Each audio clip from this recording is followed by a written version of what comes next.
This episode of the Golf Gambling Podcast on the Sports Gambling Podcast Network is brought to you by Bet365. Bet365 is offering new users a $1,000 risk-free bet. Sign up today at sportsgamblingpodcast.com/bet365. And we're brought to you by Hall of Fame Bets, the sports betting research platform for parlays, player props, and game lines. Download the Hall of Fame Bets app or visit hofbets.com. Use code SGPN to get 50% off your first month and start making smarter bets today.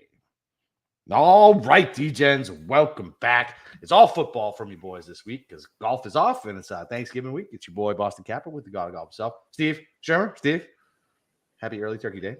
Yeah, you too. Wait, so we're not doing an episode on the Joburg Open later on tonight? No? Okay. What about the Australian PGA? You got your boy Cam Smith over there playing in that. Yeah, I did look at that a little bit, but okay. Yeah, Joaquin Neiman, Mito Pereira. It's a good field. It's better in the field than probably what we got at Bermuda. No question. It's better. We got at Bermuda. And then Hero the week after that. So we'll see how that goes. All right. But no, this is all NFL, all Thanksgiving, by the way. 3 kind of mediocre games, in my opinion. But hey, that's why we gamble on the sport. The sport's been pretty mediocre all year long. So we got some good stuff tonight for you. To give you some things to bet on. Yeah, absolutely. Yeah. So I don't know. So I feel like Thanksgiving. How many years ago did they start doing the Thanksgiving night game? I feel like it's been around for a while. And I was actually going to ask you favorite Thanksgiving football memories. And one of them was, it was actually the debut of the Thanksgiving night game. It was, I think, the Eagles and the team formerly known as the Redskins. And I thought the first one was the Ravens. I think I remember being the Ravens. It was all right. The one I'm thinking about is one of the early ones because my family from Philadelphia was in town and it was on NFL Network. And back then it was not carried on any single cable channel. Right. Yeah, you had to order it separately. Yeah. So we had Time Warner when it was called that back then. So we and my family from Philadelphia wanted to watch the game. So we called around town. And we found this brand new sports bar at RIT, a local college here that was open. It was the only one open on Thanksgiving night that had NFL Network. So we actually ended up going to that sports bar. And that was when my sister and I gave my cousins who were in high school at that time, their first alcohol. And my uncle was very happy about that. So yes, that was a quite a good Thanksgiving memory. I mean, obviously you got, I think Leon Letts falling on the ball after the field goal. Oh, yeah. You got the Jerome Bettis. I called heads. He thought it was tails, and the Steelers won. You remember that fiasco? Yeah, I do remember that. I think Jerome Bettis is the most overrated fucking player. I openly rooted against him. I did not like him at all. Oh, I mean, I think if Chris Berman never existed, Jerome Bettis wouldn't be as famous because every time Bettis got the ball, it was just every time with the highlights there. Do you know Berman's still around? He's doing the fastest 2 minutes though. He is good for him, man. He's still got some zingers, He's got some zingers, but he looks a little worse for the wear, but whatever. He's getting a check. Okay. All right. What about you? What about some favorite football Thanksgiving memories that you got? Mine's super easy. It's the butt fumble. The fucking funniest thing in the goddamn world. That was Thanksgiving. Waxing the Jets that bad, and then to have that fumble happen. The only thing that sucks about that is that's the season the Jets beat us in the playoffs somehow, some way. So yeah, that's easily my favorite. Some of the ones that are nondescript to me, when I was a kid, that got me into football. Watching the Lions, you know what I mean? And watching Barry Sanders, holy fuck. What is that guy? That guy's different. You know what I mean? Yeah. So I think one of my first football. The Pats played, I think, 04, 05. It was the throwback uniforms. Must have been 03. Throwback uniforms. And Brady, Brady being Brady, at the really beginning, I really enjoyed that game too. And the throwbacks on Thanksgiving. Yeah, they've been played Detroit a couple times, I think, in that early slate. Yeah. I one of my first football memories was actually, so I had to stay home for we used to go to Philadelphia for Thanksgiving. I had chicken pox, so my dad decided to stay home with me, and it was Giants Cowboys were playing the 4:30 game, and one of the ways my dad decided to basically keep him out of my hair or out of his hair while he did Thanksgiving dinner was he gave me a pack of football cards to basically sort in alphabetical order by team. And I remember I was doing that at the kitchen table. All of a sudden, I saw all this smoke, and my dad forgot to put a drip pan underneath the turkey in the oven, and he almost burned the house down. So there was that, and then the Giants lost 24-0, and that was my first introduction to the Cowboys absolutely owning the Giants, both on Thanksgiving, just in general, as we saw this year. Well, that's fun. No, those are some of my favorite Thanksgiving memories, and maybe we will give everybody else some more with these kind of. I don't know. I don't know if we're gonna get any memory. Although the night game should be decent, I hope. Like, should be it's a division. Well, I think we'll get to that. I think it's going to depend. I think on who's starting for Seattle. So is it though? Gino's sucked all year long. We'll talk about that. I mean, he's better than Drew Lock. Yeah, whatever. We'll get to it. Yeah. We'll get to it. All right. Why don't we take a quick break and then we'll get to Packers and Lions. All right. So, listen, we guys are brought to you guys by Bet365. It's the world's favorite sports book, trusted by over 88 million players worldwide. Prop sides, totals, and live betting. Bet365 has you covered. And if you like boosts, you're going to love Bet365, like a 30% profit boost on your same game parlay. Plus, they even have an early payout offer. If your team goes up by 17 points, they cash you out. So, sign up today and choose from 2 bonus offers, either a $1,000 no sweat bet or bet $5 to get $150 in bonus bets. Just head to sportsgamepodcast.com, bet365. That's sportsgamepodcast.com/bet365, or use the sign up link in our show bio. And problem gambling, call 1-800-GAMBLER. All right. Insano asks, how about the Detroit Lions the other day? So go ahead. Sorry. That's okay. No, I was just saying, so betting is now legal in Florida. And my buddy Sean, he's like, just dabbling in it. He knows what I do and things like that. And he was talking to me about betting on ping pong because he played ping pong in college. And I was like, oh, buddy, 1-800-GAMBLER. You can't be there already. It's been illegal for a fucking month. My God. That is pretty degenerate right there. Yeah. So Insano asks, how about Detroit Lions 4th-string quarterback winning a game? What was his name? David Blau, I think. Was that the guy who did it? This was I think, 5 or 6 years ago. I don't remember it. You don't remember much, man. So, it's very yeah, yeah. By the way, I think you're lagging pretty bad again. So we're gonna have to be kind of we're gonna have to be careful with how we tread, I guess, going forward with this podcast. All right. So why don't I talk for a little bit and you just kind of chill out for a little bit. Hopefully, maybe you'll catch up for a little bit. All right. So we got Packers at the Lions. The Lions are a traditional 12 o'clock spot on Thanksgiving. Detroit is a 7.5-point favorite over under 47. Let's go over some of the injury report right now. Detroit's coming in relatively healthy. The only one I think on their injury report yesterday was Frank Ragnow, their center, but he had a full practice yesterday with, I guess, with a toe injury. So Detroit's coming in very healthy, coming off a very dramatic and maybe they're looking ahead towards this game, but against the Bears. But Green Bay, though, that is quite the injury list. They got a lot of injuries on that team. Starting with Aaron Jones, he did not practice today. Word is he has an MCL strain. He's gonna be week to week. He's probably gonna be out this game. Luke Musgrave, the tight end for the Packers, he apparently has been in the hospital all week with the abdomen issue. He's probably not going to play. Christian Watson was limited yesterday. He's full practice today, but we'll get to him in a little bit. They don't really know how to use him. So I don't think it really matters if he's out there. No, not same thing with AJ Dillon. He was limited with a groin issue. Jair Alexander continues to have injury issues. Rashawn Gary, defensive lineman, he was limited yesterday. Kenny Clark, defensive lineman, limited yesterday. So a lot of injuries for the Packers coming off a pretty emotional win against the Chargers coming into Detroit. They're missing a lot of key guys. So why don't we kick it off to you, Capper? How about we do some player props to start? What's one of your favorite player props for Lions Packers? So for the Packers, I'd like to read over 50.5. just because of the way they've been using him. He's clearly their best receiver. Watson fucking stinks. Dobbs is good in the red zone. Obviously he gets a lot of targets, but in the red zone. But dude, Reed looked real good last weekend. It was driving me nuts because they were using him rushing. He ended up getting the total over for me. But he's fast, he's good. Watson trusts him. That was the first one I did. And so I wasn't able to get any Lions bets that I really like yet. Like I was going through some of them, and it's like I don't know.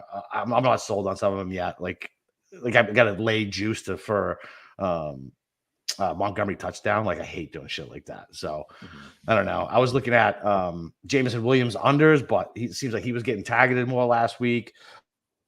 And I was trying to go for Raymond under, but I couldn't find it on my book. So that's why I've been trying to tag it lately a lot. My props is like some of these lower guys who aren't involved at all.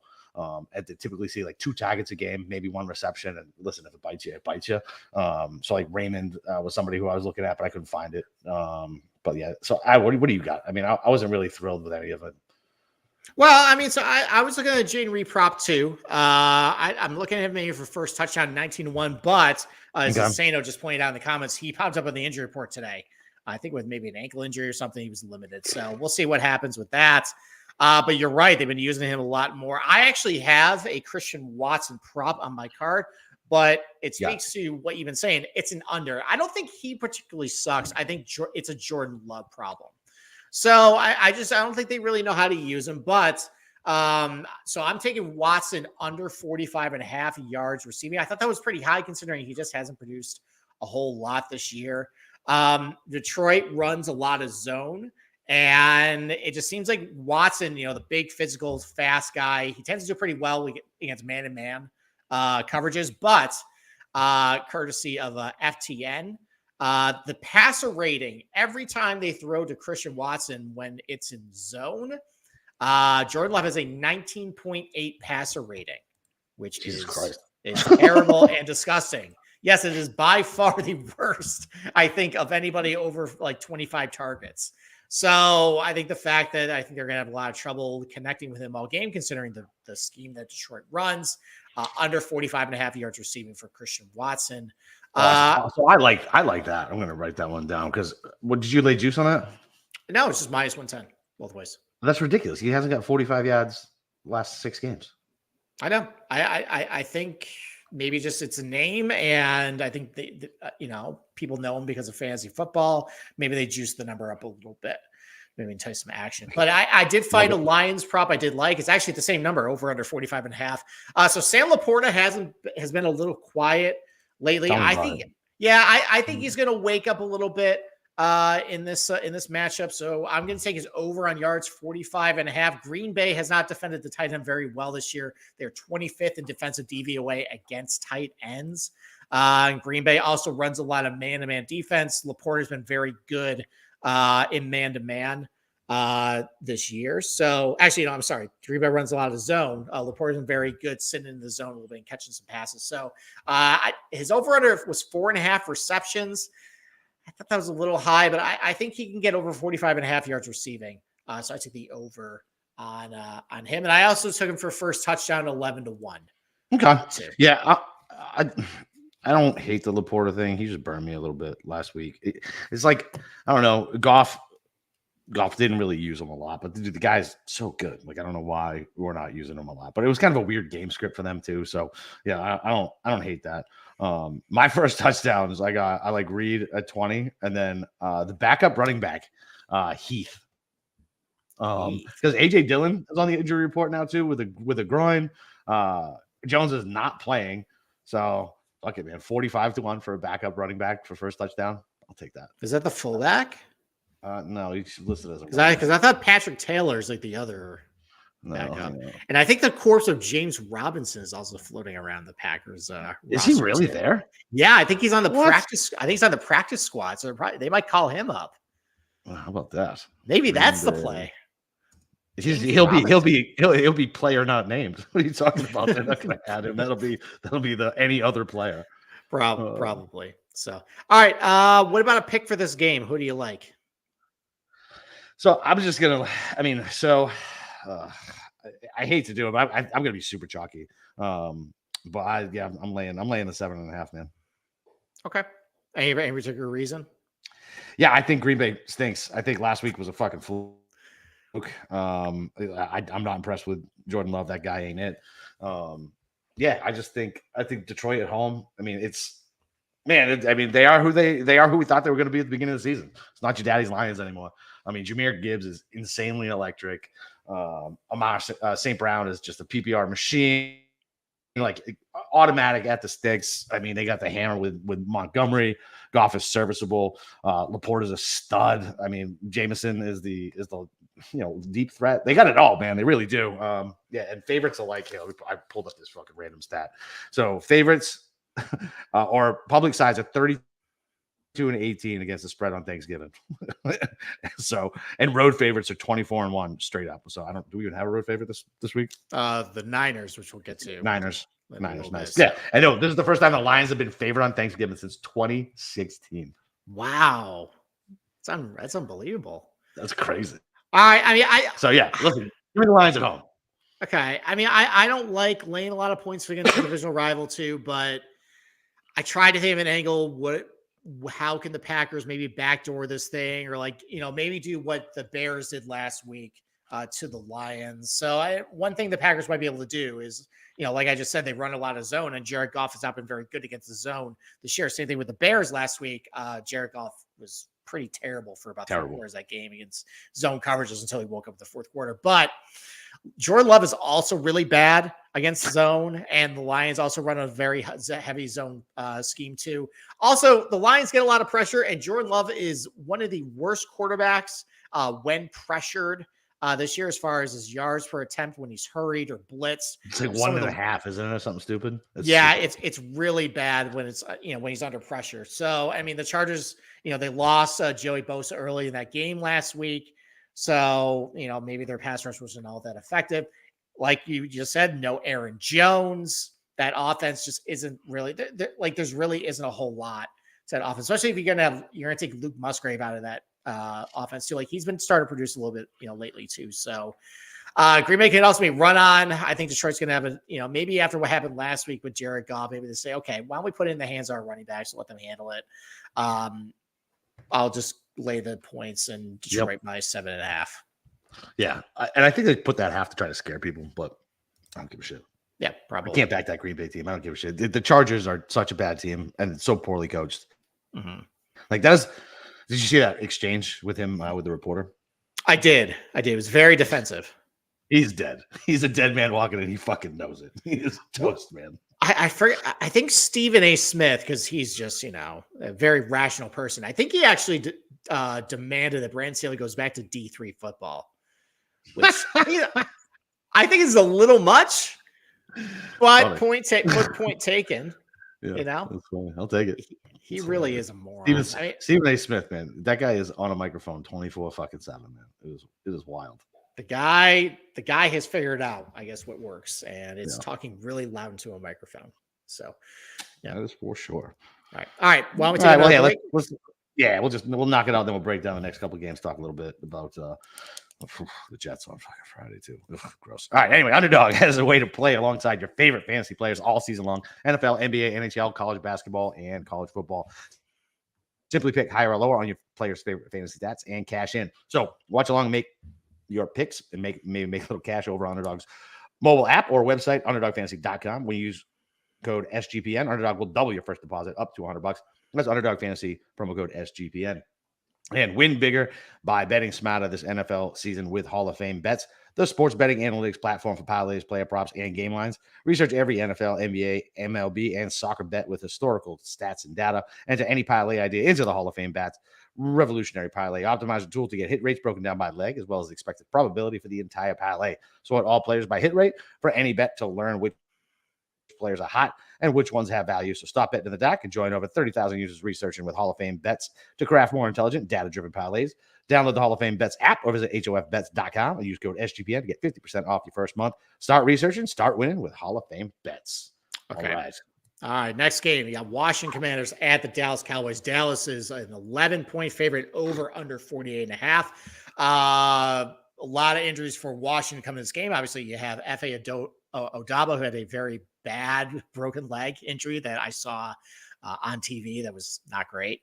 He's out, I think, for the season at this point. Antonio Gibson missed last game against the Giants. He was limited in practice today with toe injury. He stinks. Yeah, he does stink. Emmanuel Forbes Jr., the rookie cornerback, he did not practice yesterday with an elbow injury. That might be he's pretty decent. Yeah, he is decent. That might be pretty detrimental considering they are really bad against. We'll get to that. We'll get to that. But yes, Sam Cosmi. I mean, listen, the Commanders can't block, and their best lineman was limited yesterday with a chest injury. That's not great. Curtis Samuel, who got ejected from the Giants game, he was as a toe injury, but he was practicing full. And as far as Dallas today, CeeDee Lamb had an ankle injury. He was limited, but he says he's going to play, so no concerns there. Rico Dowdle, who was looking to take Tony Pollard's job. Maybe Tony Pollard put him in the ankle lock because he didn't practice. So maybe that's not going to happen. And then Terrence Steele, who's actually the worst offensive lineman for the Cowboys, their right tackle, he was limited today. So Cowboys relatively healthy. A lot of key injuries for Washington coming off a really, truly embarrassing loss, which we'll talk about on Friday. I cannot believe the Giants can't properly tank, but it is what it is. Yeah, you guys are about to go on a win streak, homie. God, don't do this to me. We'll save that till Friday, though. So, all right, let's do some player props. Where's a couple player props you like? So I love Howell over 39.5 attempts. This kid chucks the ball like nobody's fucking business. Since his last 6 games, he's thrown 45, 44, 45, 52, and 42 times. So over 39.5 on a game, they should be getting drubbed on. Yeah, I love it. He's only gone under that number twice this year. So I love that. I think they're going to be behind playing catch up. They're going to chuck the ball. Yeah, that's it. I just love that one. Okay. All right. And Sanders just mentioned, can they make CeeDee Lamb props high enough? Honestly, I saw one earlier at only 89.5 yards receiving, and I pounded that. Washington is number 32 in DVOA defensive against number 1 receivers. Their secondary stinks. I just mentioned Emmanuel Forbes didn't practice today. I mean, considering they let Tommy DeVito throw all over them last week, I mean, what is Dak Prescott going to do? So CeeDee Lamb, I think the real line is probably going to settle around like 96.5 yards. He's going to go over 100 in this game. Like I see it's going to be like a 9-catch, 130-yard, like a touchdown, performance for him this week. So, so take the chalk, CeeDee Lamb over receiving yards. Like it. So okay. I took a different receiver. He seems to be getting more involved. He had a huge game against your Giants a couple weeks ago. I mean, everybody did. Well, he had a really huge game, Brandon Cooks. So he went 9 for 173 the touchdown. So he seems to be getting more involved. Michael Gallup is washed. He stinks. And so he consistently gets, around 4 targets a game. So I think he can turn those 4 targets into 35.5 yards. And I think this secondary on Washington's so bad that I think he'll easily get over that 35.5, maybe on 1 catch. Okay. All right. How about a Washington prop, which is dangerous too? All right. So you had the Sam Howell attempts one. Yep. So Dallas is going to bring the heat. They're going to bring the blitz. Obviously, Washington can't block anything. Sam Howell has been one of the most pressured quarterbacks in the league. Dallas runs a lot of man-to-man defense too. And actually, the only receiver on Washington who's tended to do very well against man-to-man is Logan Thomas, their tight end. I can see if, Howell's getting a lot of pressure in his face, he just dumps it off to Logan Thomas for, a couple chunk plays. So in Dallas, actually, they've been pretty good in their secondary overall this year, but they haven't defended the tight end all that great. So how about Logan Thomas over 37.5 yards receiving? Or if you want to parlay that with anytime touchdown, Logan Thomas with anytime touchdown plus 410. I like that a lot. And Thomas props is one I need to look a little more into. I like him at first touchdown, 25-1. Yep. Dude, I got that too. Yeah. It was the Robinson and Thomas show last week. Mm-hmm. That was it. Like McLaurin didn't get there. I guess Dotson got there a little bit, but yeah, I feel like it was the Thomas Robinson show. Where did Robinson come from, by the way? He actually looked fucking good. Well, it's because Antonio Gibson's not there to catch the passes, so they got to have Robinson come out of the backfield. He's adept. He definitely is good. I mean, he's not all that shifty, but once he gets going, I mean, he's pretty quick. Yeah, He's moving. Yeah, exactly. Yep. There you go. All right. Any other first touchdowns you got? So I also have Logan Thomas. What about you? Any other So I got Ferguson on Dallas. All the Dallas numbers are so fucking short. So I took Ferguson at 12. Okay. All right. I mean, I took Lamb at plus 650, and then a little bit on Ferguson 12-1, and Logan Thomas 25-1. Yeah, so perfect. I thought I got Robinson at 12. I thought that number was stupid for a starting running back. Yeah, I think Dallas is going to march down the field, and I think Lamb's going to score the opening touchdown. I was like, I just kind of want that in my card. A bonus bet. How about Dallas defense's touchdown anytime plus 410? Considering Howell turned it over six times last week. Yeah, like that. Maybe we'll do that. If you can find a Sam Howell over on interceptions, probably have to lay juice on it, but kind of like that. I looked at it earlier. It was like super heavy juice too. All right. That's why I passed on it. Okay. All right. And then what's your pick for the game? Man, I am so fucking torn on this game. Yeah, so over a half is minus 182 on Sam Howell. Hey, what did a very famous drunk guy say one time during the match? Juice only matters if you lose, baby. There you go. All right, lay the juice. So I am 100% torn in this game because every part of my body says Dallas is just going to fucking curb stomp them, right? But they're 1-11 against the spread on Thanksgiving. That is a serious trend. I don't know, man. I think I'm just gonna bet props in this game. I think I'm just gonna leave this total alone or this side alone. Like, yeah, if I guess gun to my head, I guess I take Washington just based on ATS and football is funny and shit like that sticks for whatever reason. But yeah, it's gross. I wouldn't like it. Yeah. So here's a couple trends. So the last time Dallas played Washington on Thanksgiving was 2020, but Andy Dalton was the quarterback. I remember that. Yeah, I remember that. And they got crushed. The last three times Dallas has played Washington at home when Dak has been quarterback. 2019, they won 47-16. 2021, they won 56-14. And 2022, they won by just a measly 25-10. And Dallas has been just demolishing really bad teams at home this year. They have beaten the Jets, Patriots, Rams, and Giants by combined 160-50 this year. So, you got that playing against you. Yes, you get Dallas really bad on Thanksgiving, but you also have Dallas just curb stomping bad teams at home this year. And also just Dak curb stomping Washington at home. Yeah. You have Washington. You can't protect Howell. Washington can't defend number one receivers. Is this Ron Rivera's last game? You got a 10-day layoff between now and their next game. Maybe if they get curb stomped here, Rivera's out and they go to Bieniemy, just try him out, see if he can be head coaching material. Yeah. I don't think I'm going to bet the game either, but I think I would side with Dallas minus 11. I'm just going to keep riding Dallas crushing bad teams at home. Listen, I don't know. Like I said, maybe teaser. Maybe throw Dallas in a teaser. Dallas. I mean, you could just do the chalk special, right? Like that. I feel like that hit last year, and then it didn't hit the year before that. Just throw them all on a 6-point teaser and call it a fucking day. Well, not call it a day, but enjoy that. But yeah, because Dallas played the Giants last year, and that was Giants and Saquon Barkley in Dallas. Yeah. Actually, no, the Giants covered. Yeah, with 4 seconds left. Yeah. I mean, yeah. Good teams win, man. Great teams cover. And that Giants team was a great team last year. That is a fact. So I found my brain is so bad. So 2006 was the first Thursday night game. Okay. And it was Broncos Chiefs. Oh, okay. That was driving me nuts. I had to look it up. Okay. Yeah, so it seems like yesterday, but what is that? Fucking 17 years ago? Yeah, 17 years ago.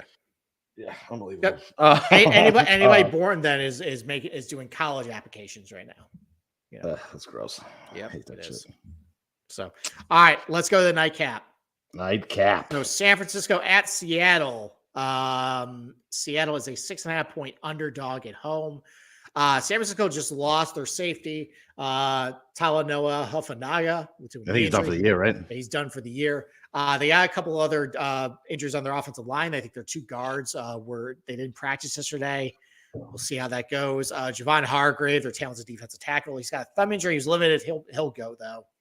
So that's their injury report. Seattle, though, this is a really ugly injury report. Both starting cornerbacks yesterday were limited with injuries. That's not great. Geno Smith did not practice yesterday. Pete Carroll's wishy-washy on if he's going to play or not. I don't ever trust anything he says about injuries coming out of his mouth, though. He is a big liar. I would say it's probably 50-50 right here. Kenneth Walker, I don't think is playing at all. He didn't practice. Charbonnet is okay. He had some flashes on last Sunday. We'll see if he can carry the load. Yeah, he's okay. I know you want to will to be good because you picked him like a guillotine. So I know. I don't care about that. If I'm starting him, I'm in fucking trouble. Okay. All right. Well, Kenneth Walker did not practice yesterday. Jamal Adams sat out yesterday. He might play this week. They're hoping with rest he get him ready for this, but he's banged up. Tyler Lockett was limited with a hamstring injury. I just got a notification on my phone that DK Metcalf status changed from healthy to questionable. That's not great for my fans. He's been nursing something the last 3 or 4 weeks too. All right, well then this whole team is basically banged up. A lot of key players are banged up coming to this matchup, so that's not good. Nope. All right, why don't we go to you? What have a couple of player props you like? So I like Noah Fant under 16.5. They never look at this dude ever. They never look at this guy.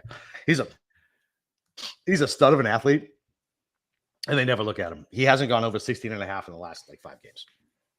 They don't look at him, and they're not going to start looking at him now. So give me under 16.5, Noah Fant. And okay. So here's the deal. I can't find reception props on this game yet because I'm too lazy to go to the national books. I just use my book. So I would imagine it's 1.5 laying juice. I would probably be good with that. At least throwing in like a same game parlay. Okay. All right. I'll talk about another tight end. Okay. Let's talk about George Kittle. Yes. So his yardage over was 48.5. Yeah, too low. I thought that was really low. Yeah, I thought that was really low. He's been playing a lot better lately. I think he's got at least 70 yards, I think 3 of his last 4 games. Seattle has not defended the tight end very well this year. They have not defended man-to-man. They have not been very good at man-to-man coverage this year. And Kittle's been absolutely destroying man-to-man coverage anytime he's been thrown to in that scheme.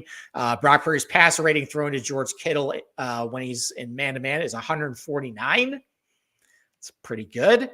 So I'll take George Kittle over 48.5 yards receiving. He's got, I think, 2 touchdowns in his last 2 games against Seattle as well. So parlay over 48.5 yards, anytime touchdown for George Kittle is plus 275. Like it. Okay. Yeah. Right, what's another one? So I didn't get a good number as you. So I got him at 50.5, but that was fucking too low. Whatever. So I got Kittle over 50.5. Okay. And same thing. I don't have, what's his reception number? I imagine it's probably 4.5. It's 4.5. I just took the it's one of those. I'll just stay away from. Yeah. Yeah. He's also a guy too. Like he can take 160 yards and just on one. Yeah, exactly. Yeah.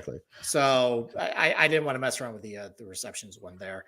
All right. So speaking of Brock Purdy, so Seattle, I just mentioned, really bad against man-to-man when they're in man-to-man defense. One of the highest completion percentages allowed when they're in man-to-man, and Brock Purdy's been absolutely destroying teams when he's facing man-to-man coverage. One of the highest passer ratings in the league. And his over/under on passing touchdowns is only 1.5. I took the over on 1.5 passing touchdowns. I think he's going to have a good game through the air. I think he's going to have no trouble against this secondary, especially with all the injuries they seem to have. So over 1.5 passing touchdowns for Brock Purdy. Okay. All right. So I took another under on Juwan Jennings. Talk about a guy who is never involved. And you can get him for under 15.5 yards. It's like minus 115. So his targets over the last 3 games, 1, 2, 0. He has 1 reception over his last 3 games for 8 yards. So I'm good. I will take the under, and I'll be taking the under in receptions as well. Okay. All right. How about any first touchdown props you got? So Ayuk and Kittle, both 10-1. And then my fun one, McIntosh at 45-1. Another backup running back who Pete Carroll talked about. He said he's moving to the front of the line, was the quote, with Walker being hurt. So listen, I don't know if they score the first touchdown, but if I can get 45-1 on a guy who might be getting a goal line carry all day, every day, 45-1, McIntosh, let's go. Okay. All right. I also am on Kittle 9-1 for first touchdown for a lot of reasons I talked about earlier. How about San Francisco defense 23-1 first touchdown, especially if Drew Lock is the quarterback? And this is what I wanted to talk about. So I had that game on in the quad box. Actually, it was the tri box. It was only 4:30 games last week. Drew Lock still sucks. And a couple passes he still threw just were nowhere even close to intended receiver. I can definitely see if he is starting this game, just throws a lazy out pass, to the sideline. San Francisco picks it off, takes to the house, 7-0 real early on. 23-1 for San Francisco defense first touchdown. I like it. I love that. Yep. All right. And what's your pick in the game? I'm laying the points. 6.5. I think it moved to 7. I got it at 6.5, but I'd still bet it at 7 too. I don't care if it's road favorite. I do not care. Okay. I'm probably going to wait until maybe see what this injury report shakes out. If Geno's going to play and this injury report kind of gets a little better, I would consider betting Seattle plus 6.5. Seattle's dominated the Niners at home, at least ATS over the last decade or so. But if it's Drew Lock though, I think I'm with you. I'm just going to lay the points to 6.5 for San Francisco. I don't see how that offense is functional, and I don't think the defense can do enough to keep San Francisco from not pulling away. So it's going to come down to who's starting. If it's Drew Lock, I'm going to lay the points with San Francisco. If it's Geno, I might consider taking the points there. I like it. So I was looking. I can't even find defensive anytime touchdowns. But what? You parlay Dallas and San Fran anytime touchdown. What is that? Oh, that probably would pay. What's plus 400 parlayed? I don't know. All right, whatever. I was told to be no Matt. Someone else check that out. So, all right. I don't have much for Miami, the Jets, because there wasn't a lot of props out right now. Miami is a 10-point favorite on the road against the Jets. You got Tim Boyle starting. What do you know about that guy? So he played. I remember betting or taking the Browns against the Lions in Survivor when Boyle was starting. And Boyle, what fucking year was that? That was 2021. He started, I think, 3 games that year. He did okay. Right. He did a good job finding Amon-Ra St. Brown, especially towards the end of the year. St. Brown actually had some good games with Boyle under center. So maybe Garrett Wilson is not totally dead. Maybe the fact that they finally are going to move on from Zach Wilson, maybe that locker room just breathed a sigh of relief. And I don't know. I mean, 10 points is a lot for a road, underdogs. It's Miami, who doesn't have a good defense, and they still got Breece Hall. I think it's a lot of points. I think it's a lot of points too. I'm really torn on what to do because Miami's such a soft team. I wish the weather was a little worse in New York. But I mean, Tyreek Hill's nicked up. He's still playing, but he's nicked up. What's his name? A-Chain's out. No, he might play. He might play. But I mean, Miami has Mostert. They have Jeff Wilson. It's just a rotating cast committee. It doesn't really matter who they have in the backfield. The Jets are so fucking bad. They are. So Mekhi Becton's not going to play. That's a big loss for that line. The hope was Dwayne Brown was going to come back, but it sounds like they might not activate him. Dwayne Brown's going to be my age by this point. Well, I mean, he's serviceable on that line. So I don't know. The Jets got embarrassed last week. Gun to my head, I think they're going to rally just having Zach Wilson out of there, and they can move on. And I think the defense shows. I think the defense is going to show up. Tua's been making these really dumb mistakes lately too. Tua stinks. Yeah, I don't know. Something's going on with him. He stinks. So I'm considering Jets plus 10. That game. Yeah, I mean, gun in my head, that's definitely the play. Like I'll take 10-point home dog, Tim Boyle or not. That defense is legit. Okay. I also bet the only player prop I did bet, I found Breece Hall over 23.5 receiving yards. I mean, he's been going over that like a lot. So they've been just passing to him out of the backfield. And I think just with Tim Boyle, I think he's going to use him as a safety valve. So I did the same thing 2 weeks ago. I think I did a fucking Breece Hall ladder and he got one fucking catch for like 4 yards. And I was like, this is fucking great. Yeah, that was his only stinker. I'm aware. Thanks. So insane. Will Jets score over 10 points? That is a valid point. That is what's terrifying about taking the points because the Jets are fucking trash. I mean, you got to hope that they're giving short fields and they're handing the ball off to Breece Hall and that new young kid, Isaiah, whatever the fuck. He looked pretty good. So, yeah, I mean, look, the Miami's 22nd against the run in rushing DVOA. Like, they're gonna take the air out of the ball. They're gonna fucking run the ball. They're just gonna drain clock, and they're gonna try to make this game as short as possible because they know they can't keep up with Miami. Their only hope is to stifle them on defense and pound the rock. That is it. What do you think Tim Boyle's fucking passing attempts are? Over under 25.